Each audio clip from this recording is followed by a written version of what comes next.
On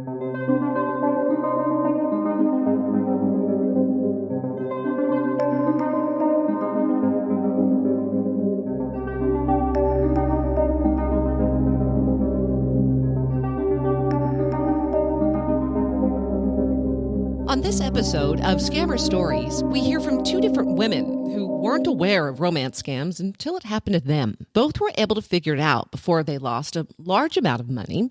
They're both smart women who are left in shock, though, that they fell victim. Both are taking very different approaches in getting to the bottom of the romance scam world.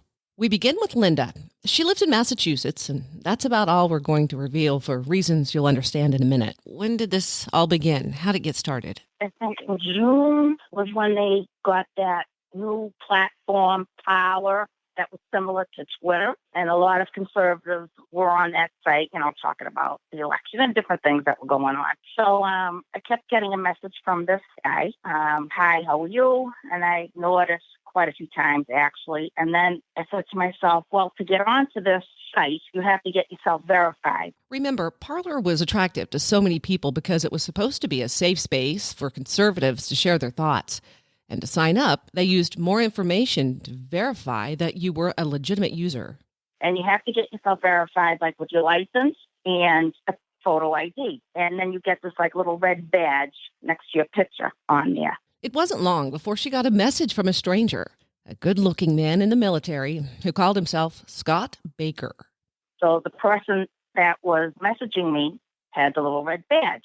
So I said, well, it might be okay to talk to him because I usually don't talk to anybody on Facebook, Twitter, nothing other than just making comments and stuff. So finally, when he messaged me one time, I messaged him back and I said, oh, can I help you? And he said, oh, I just want to say hi or whatever. And I was looking at the picture. It was a picture of him and his daughter. And I said, well, this guy looks like a nice guy. I'll talk to him. And so we just started talking. And I'm telling you, right at the beginning, he seemed so legitimate to me.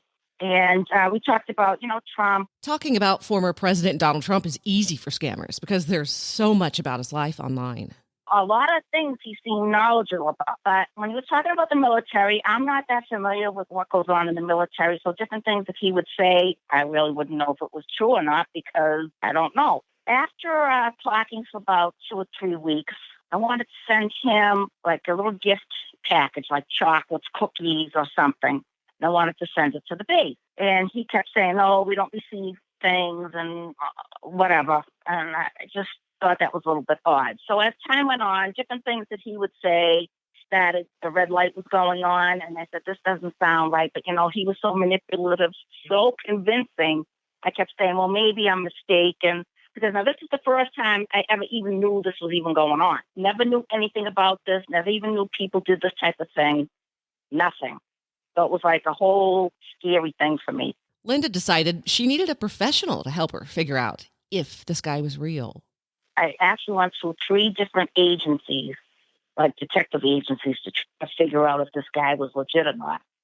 The first one was like a cyber company. They gave them my phone number and they tried to text him pretending they were me and all this stuff. But I think he might have got spooked. Let's back up just a little bit. When you guys first started talking, before you offered to send him cookies, what would you guys talk about? Just basically, he knew I was married. He asked if I was married. I told him I wasn't happy. I said, why did you pick me to talk to? He said, oh, I don't know, just something about you, because it was a picture of me and one of my Westies sitting in a chair by a pool or something. I said he likes my picture or whatever. I'm like, well, okay. Because I give anybody a chance, doesn't matter what age. I have a lot of friends of all different ages, male, female, whatever. I mean, I wasn't looking for any kind of romance or anything like that. Someone to talk to, it was nice because you were kind of... Exactly. He was in another state. I'm over here. He's younger than me. I didn't think much was becoming of it anyway. It was just to talk.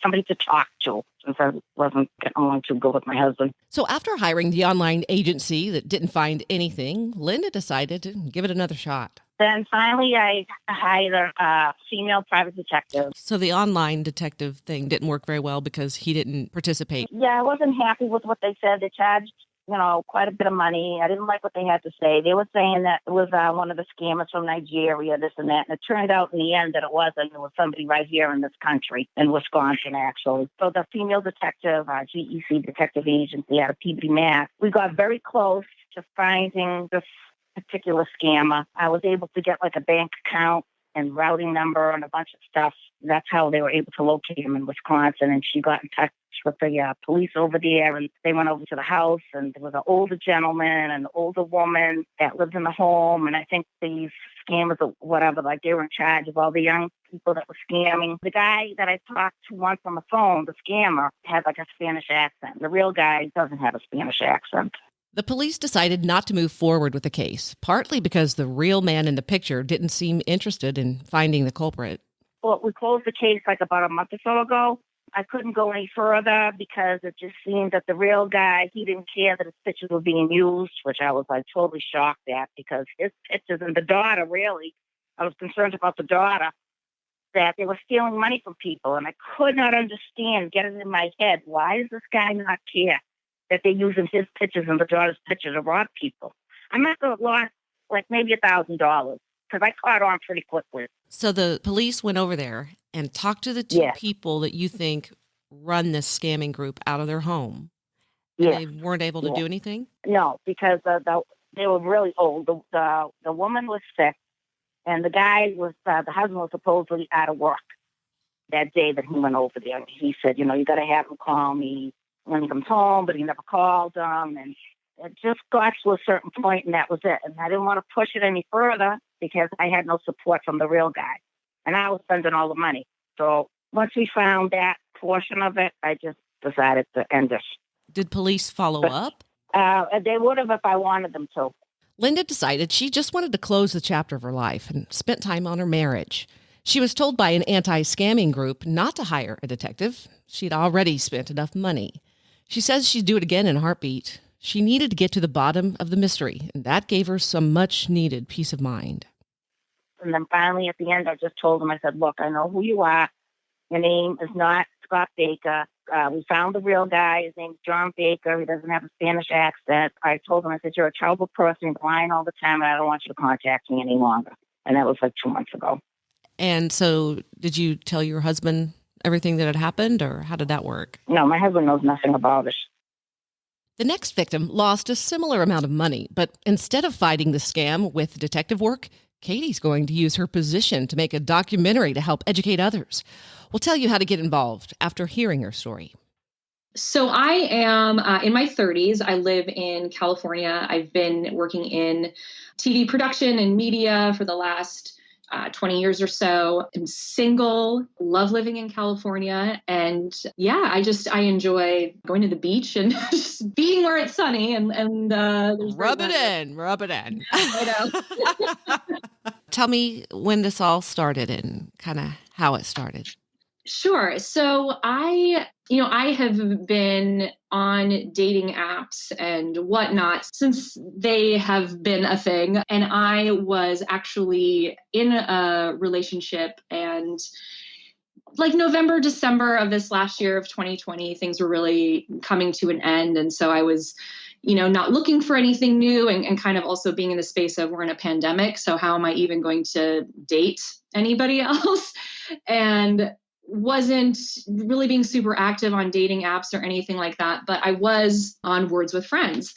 I just play very few people, never really interact with anyone over it. And suddenly it was about the week before Christmas or so, and I had decided to put a picture up of myself for the first time ever. I don't know why I felt inclined to do so, but I was wearing a mask in it. So I'm like, oh, you can just like see that I have eyes. Like, that's just whatever. I'm just going to put a picture up.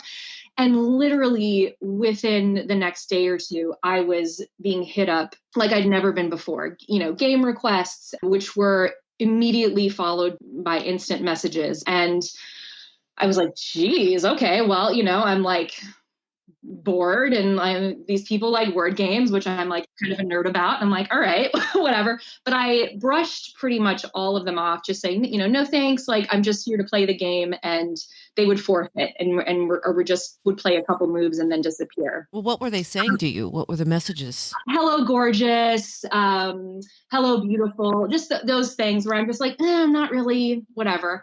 Now, there was one who stood out because it was just very innocent, for lack of the best way to describe it. It was just like a Christmas tree and like, Merry Christmas. I'm like, oh, yeah, Merry Christmas. His profile picture, he was younger looking than all these other guys who looked mostly like in their 60s. And so, for whatever reason, just engaged with this one person who looked more around my age. And it was just very like, Merry Christmas, how are you? Just very safe feeling, right? Like just very generic.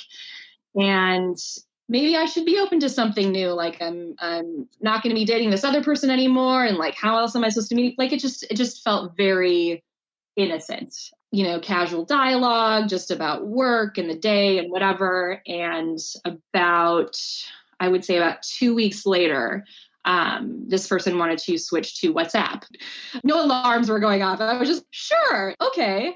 I would say within the next 2 weeks after that, so we'll call it the first 2 weeks of January, it just became, suddenly it was like there was somebody there who was like, there were texts in the morning, messages in the morning when I woke up and at night and all of these things. And I'm like, geez, like the other guy I was seeing wasn't doing that. Like, this is great. And so it was this weird kind of perfect storm of being in a pandemic, not really looking to date, but then coming out of this relationship. And so anybody likes the attention. And it was just like, oh my gosh, like this is so interesting. Like I typically travel when we're not in a global pandemic. I'm typically traveling for work and for fun about 6 to 10 months out of the year. And so I, have an adventurous spirit and was like, well, this is an interesting way to meet somebody. And I had started to tell my closest friends, I met this guy on Words with Friends, and like, it's so weird. Like, he's great. And we're having these really in-depth conversations and very attentive and all these things. And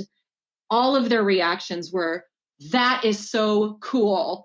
Like, that is so amazing. Like, oh my God, how exciting. Like, this would happen to you. You just have such an interesting life. Like, this would be how you'd meet, your soulmate. And I'm like, right? Isn't this interesting? I do have one friend who always kind of lives in a very cautious territory. She does it with everybody that I date. And so for her to be like, send me their full name, I'm going to go and try to find anything on them, did not set off any alarms. You have a friend like this, and like me, you're probably annoyed on a regular basis. They deserve more credit than we give them. If you're that friend, give yourself a big pat on the back. So I was getting all this positive enforcement, if you will. And so, it was interesting because things then slid into this, what I've now learned is just straight from scripts of like very affectionate messages. And I was like, that's a lot for somebody that I haven't known that long. This is where her spidey sense started to kick in. It's a gut feeling that I believe every romance scam victim has at some point, but they ignore it. But at the same time, not really having any reason to question anything. I'm just like, okay, well, this person's very honest and very sure. I guess lightly was like a little bit off for me. But again, you're in this space of just connecting with someone. And I really feel like getting lost in that was so easy at the time. So there was one message one night, and he had asked, like, have you told anybody about us or what we talk about? And I was like, yeah, like my closest friends, like my best friend, I think, that this is worth talking about. And he had said something along the lines of, I'm a very private person. I would love to just keep things between us and not like tell other people. And I was like, okay, I was kind of like, well, don't tell me what to do kind of feeling. And I was just, whatever, like, I'm going to go to bed. She knows now that this is a huge red flag, one of the biggest red flags that scammers throw down. Maybe he is just a very private person and I'll respect that and and whatever. And then it was about the first week of February. So now say we're about like 6 weeks into everything. And I woke up early in the morning and just getting ready to do some work on my computer, and we're messaging, and he gives me this sob story about not being able to listen to music because he's on an oil rig in the Gulf of Mexico. You hear her sarcasm now, but you have to cut her some slack. Not many people know a man or woman working on an oil rig. I mean, I live in Oklahoma, one of the biggest oil states in the country, and I've never met one. And I had given him enough information, which now, knowing what I know, which is a little bit more than I did when I was in all of this, they obviously want to become the person that you want. Like they're trying to create this ideal person. And so the more information that you're giving them about the things that you like, they then just create that. And so I am very into music. I play music, all these things. And so that, I'm like, oh man, like you're on this ship and you can't listen to music. Another huge red flag here, these men and women scammers claim to have money, but can't afford an Apple iTunes card. How sad, but so that went on for a little bit and then got him to asking me to get a gift card for him so that he could reactivate his iTunes. And that's when I really was like, okay, this person's asking me for money. But at the same time, again, up until this point, I'm like, I just wasn't aware of the signs of scamming. I wasn't aware of how they try to psychologically manipulate you and then, can engage for, I've heard sometimes months before even asking for the smallest amount of money. He was like, can you just go to the Apple store and get a gift card? And I was like, well, I produce for a living. There's a better solution. I can just get something online if I'm actually doing this and send you the pin. But that's obviously not what he wanted. And so he kept pushing and I was getting really irritated at this point. And I'm like, you know what? I'm just going to go online. I'll buy that 1 month subscription amount and just send him the pin. Then this should be over with. Problem solved. Wish I hadn't done that, but I did. And I just sent him the pin so that he could reactivate this. And then he was like, thanks. And I'm like, okay. And then later that day, I was like, did the pin work? And he was like, yes. Okay. But I still felt really uneasy about it. And I told my best friend about it at this time and who had been really supportive of it. And then she was like, you know what? That does sound fishy. Like something's off. That's weird. Why couldn't he afford that? Like, that's really strange. And I'm like, I know. And so I had decided at this point just to disconnect from this person, not respond and just kind of slowly just take myself out of the scenario, which was, I guess, me just trying to backstep out of something that I wasn't sure what I was dealing with, right? Like I didn't think scammer at this point. I just thought scary person who is trying to use me for whatever reason. I don't know if this person could harm me. I don't know where this person is or whatever. So this is the same thing I went through with my mom's scammer. I was afraid to let her move in with me because I thought I was putting myself and my family at risk. I've talked to a lot of experts from FBI to local investigators. What I know now is that's complete bullshit. They know Americans are all about law and order. My neighborhood, for example, has the nickname of Copland because so many officers live here. I was still scared. Here's the deal. We have 911 for a reason. I was just like, let me just tiptoe out of it. And this never happened, la da da da da. But I couldn't shake the feeling of like, oh my God, I feel really uneasy about this gift card thing. Like that's so strange. And so it was the following week. So now we're into mid-February-ish. And it was just before Valentine's Day. I have a therapist who I meet with online weekly. And I had told her about my breakup with the person before, but I hadn't told her anything about this person because up until then I hadn't felt like there was any reason to talk about it. Things had seemingly been going well and it was like this exciting thing. And so there was no reason to bring it up. And it was towards the end of my session with her. And I was just like, you know what, I just want to tell you about this thing. And I was really in a place in that moment of, I guess, mostly just being freaked out by the intensity of the things that this person was saying in terms of love and like, we're going to be together and all these things. And so that's what I said to her. And I was just telling her, I said, I met this person online, we've been chatting, but it got really intense really quickly.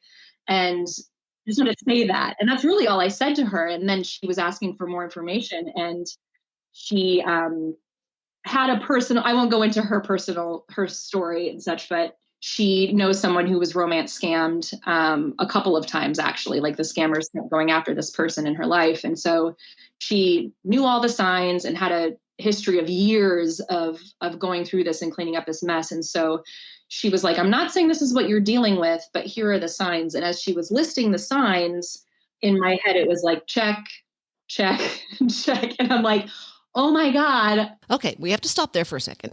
This is what I've been searching for since my ordeal started with my mom.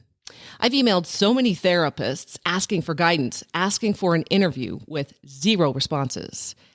It kind of hits a nerve with me. Not only did she find a therapist who spotted the signs, but she's been through it with her own loved one. And that's really when it clicked for the first time. I was like, oh my God, what is this? Like, what is happening? Like, this is crazy. I didn't believe it was happening to me. It was not even on my radar. To me, it was like a Lifetime movie in the 90s that something happened. Like, I never see any stories on it. It's not in my world. It's, I didn't know anybody that it had happened to personally that had shared it with me. And so it just was like, oh my God. And I'm like, God, how could I prove it? Because I don't want to confront this person. I don't want to continue engaging with them in any way. So how do I know for sure? And so I actually put the gift card pin into my own account. And I was like, if this money goes back into my account, this person was lying to me and never used it, and they're a scammer. And that's what happened. So I got the money back. I can gladly say I didn't lose any money. If I had, it wouldn't have been much anyway. There's obviously like seeing that money come back into my account and then realizing in that same second, like, holy shit, this is a scammer. A million things start going through your head. It was like, I feel sick to my stomach and embarrassment and shame and shock and disbelief and a whole series of things. And in addition to that, I had given this person a lot of my personal information, first name, last name, age, address, things that I'm like, what was I thinking? What was I doing? And so, not being in this world and not knowing anything about how scamming works or how a lot of them work, I just was completely like, what do I do? Fortunately, she has a background in journalism like me and wasn't willing to give up. So I immediately dove into research. I don't even know if romance scammer had like been in my vocabulary. Obviously I'd heard of scammers, but like, I'm like, what? And then if you Google words with friends, romance scammer, I'm like, what? Like, they're on every platform. It's not just dating sites. I went into this very deep dive of internet research and people telling me about terms like Yahoo Boys and all these different things. Like, my mind was blown, honestly. Like, if that sounds naive, like, I work in an industry where we are constantly dealing with and developing projects around social injustices and like, awareness and politics, all sorts of things. And I just wasn't in my world. I always tell people, I'm like, it's like I've been suddenly thrown into this like romance scammer recovery club that I didn't even know existed, because I am in this space now where I'm like, okay, it's not just me, right? Like, it's not, I'm not the only one that this has happened to. And there's just a wide range of emotions. A week after it had happened, some days I was like, God, I'm scared. Like I live alone. And like, what if this person comes after me? And then the next day I'm like really angry. And then the day after that, I'm like, I'm just texting with, and I'm like, no, I don't. Like, that person's not real. Like, it's very bizarre. And learning so much about other people's stories and the fact that these scammers often work off of scripts and share information and their strategy. And what I really have coined, at least with myself, is like their psychological warfare, which is like preying on these people who are admittedly lonely, but then people who just don't even think about it, but they find a way to navigate, to infiltrate into your mind and your heart. And like, it's just strategic and it's disgusting. And I have so much interest, but also just compassion for people that are dealing with this. And it's so layered. Family members who can't convince their loved ones that they are being scammed. Man, do I understand that. I couldn't get to my mom before her death. And I hear from family members a lot asking me for the answer. The financial fallout for so many, the social media platforms not being accountable for all these fake profiles. Like, there's so many elements, and I tend to care more about the things that I'm working on if I feel like it's going to help people and is healing in some way. And so having been through this, as I'm talking to other people, I'm like, oh my God, I just feel like I have to do something to help create even more awareness. Like there are so many people doing a ton of amazing things to make people aware about this. You just started seeing that therapist. How long from the point you started seeing the therapist to the point that it came up in a session? I started seeing the therapist the first week of January, and it came up, I want to say 5.5 to 6 weeks in. And my therapist was like, look, you learned a $15 lesson, like be grateful. A couple of things. Had I not brought it to my therapist, God knows how far it would have gone. I don't know. Like you always want to think like I would have been smart enough to not do that. But at the same time, nobody else knows these conversations that you're having and the depth that you get into with these people who are not real people. Yes, very lucky. That is how that panned out. Scamming is never going to go away. There's always going to be people who have these evil intentions and want to scam others. To me, like the form of prevention is getting more people aware of this and knowing the signs so that you don't get sucked into this emotional connection with someone who then is going to be able to get money from you even more easily. Okay, so tell us about the documentary. So I am in the very early stages of what will either be a documentary or a docuseries. And so what I want to do is talk to other people about their stories. They don't necessarily have to be a part of this, but the more stories that I get, that will help me shape the best way to put this together. It's this combination of like you have this fear, but also like you have this embarrassment and don't want others to hear your story. You don't want your family to know, you don't want your coworkers to know, whatever. So for me, having been vulnerable with this person, I just felt like I'm going to let myself tell my story in whatever way can help other people. And if that means telling everybody I got romance scammed and who I am, I want to move forward with that. There are people who want to share their story, and I want to find those people and connect with them and create a project that is about helping others become aware of the signs of romance scamming.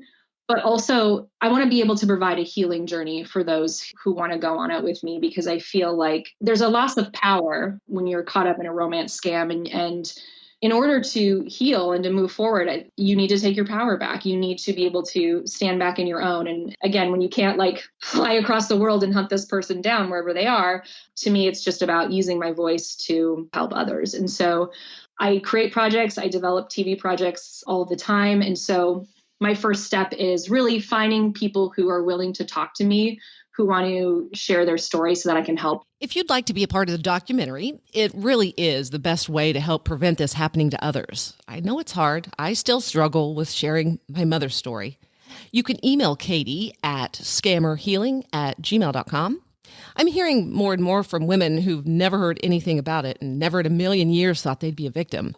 You can always reach out to me by email at scammerstoriespodcast@gmail.com. I respond to everyone, but don't forget I'm on the board of advocating against romance scams. I usually send people there. It's an amazing group of people that I trust 100%. They have a wonderful TikTok page too with a ton of short videos on how to spot a scam. If you missed the info on how to get involved in the documentary, I posted it in the show notes. You can also find it on Scammer Stories Facebook page. Until next time, Scammer Warriors.